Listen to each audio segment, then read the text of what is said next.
नमस्कार, मैं आपके साथ विभा उपाध्याय। राजधानी पटना में दिन दहाड़े हत्या की वारदात के बाद एक बार फिर से सियासत इस पर अपार हो रही है। वार और पलटवार का दौर शुरू हो चुका है।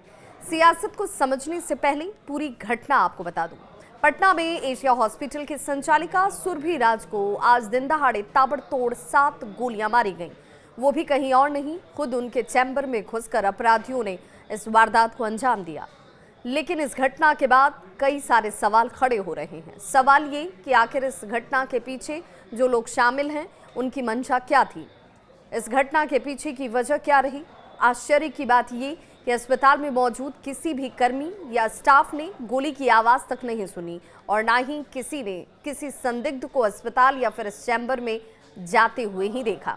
हत्या के साथ ही कई सवाल इस वक्त जो खड़े हुए, उन सवालों का जवाब तलाशने से पहले इस घटना की एक एक कड़ी को जानना होगा। बिहार की राजधानी पटना के अगमकुआं थाना क्षेत्र के धनकी मोड़ के पास अपराधियों ने एशिया हॉस्पिटल की संचालिका सुरभि राज के उनके ही चैम्बर में गोली मारकर हत्या की। दिन दहाड़े हुई इस वारदात से इलाके में लोग दहशत में आ गए। अपराधियों ने सुरभि राज पर ताबड़तोड़ 7 गोलियां बरसाईं, जिससे वो गंभीर रूप से घायल हो गई। आनन फानन में उन्हें पहले अपने ही अस्पताल के आईसीयू में भर्ती किया गया, जहां एक्सरे में उनके शरीर में 3 गोली की मौजूदगी देखी गई। वहीं करीब 1 घंटे के बाद जब उनकी स्थिति बिगड़ने लगी तो सुरभि को उनके अस्पताल से करीब 25 किलोमीटर दूर एम्स ले जाया जाता है, जहां इलाज के दौरान सुरभि की मौत हो गई।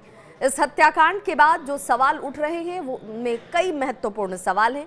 साथ ही ये भी सवाल उठाया जा रहा है कि अस्पताल के स्टाफ जो हैं वो शक के दायरे में इसलिए आते हैं क्योंकि किसी को कुछ भी घटना के बारे में जानकारी ही नहीं। सभी ये एक सुर में यही कह रहे हैं कि किसी को कुछ पता नहीं है। सवाल जो शंका को पैदा करता है। घटनास्थल के आसपास कई बड़े हॉस्पिटल्स भी हैं, अस्पताल हैं, इसके बावजूद आखिर सुरभि को 25 किलोमीटर दूर वैसी परिस्थिति में जब वो काफ़ी गंभीर हालत में थी, एम्स ही क्यों ले जाया गया।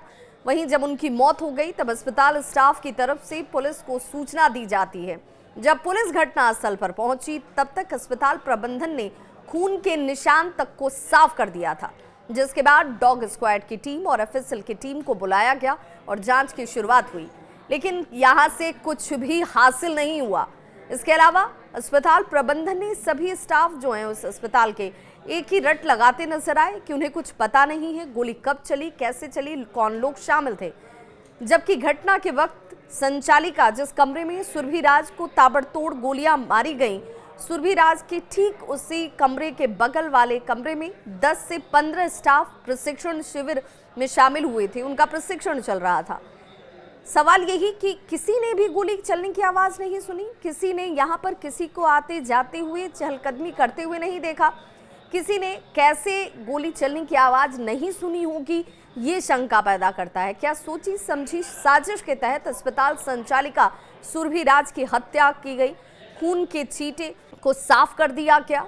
साथ ही सभी स्टाफ को ये कह दिया गया कि आप पुलिस के सामने यही जवाब दीजिए कि आपने कुछ देखा नहीं, आपने कुछ सुना नहीं, क्योंकि सभी इसी बात की रट लगाए हुए थे कि मुझे कुछ पता नहीं है गोली कब चली। घटना करीब 3 बजे होती है और ऐसे में सवाल उठता है कि अस्पताल में लगे हुए सभी सीसीटीवी कैमरे बंद क्यों थे। हालांकि अस्पताल संचालिका के रूम के आसपास एक भी सीसीटीवी कैमरा लगा ही नहीं था।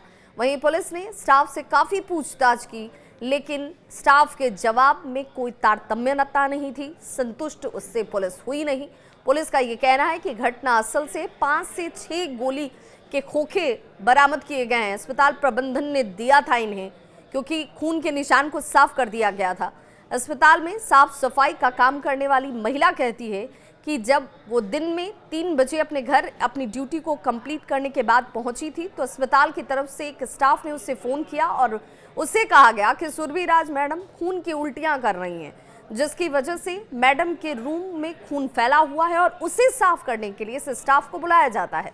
फिलहाल पुलिस अलग अलग एंगल से इस पूरे घटनाक्रम की जांच में जुटी है। आसपास के मकानों में लगे हुए सीसीटीवी फुटेज को भी खंगाला गया है और इस फुटेज में जो अपराधी हैं, 2 शख्स स्कूटी से जाते हुए भी नजर आ रहे हैं। अपराधियों की हालांकि पहचान नहीं हो पाई है कि ये कौन लोग हैं। चेहरे ढके हुए हैं। साथ ही पुलिस व्यवसायिक रंजिश और निजी दुश्मनी के भी एंगल पर जांच में जुटी है। पुलिस का ये कहना है कि बहुत जल्द अपराधियों को गिरफ्तार किया जाएगा।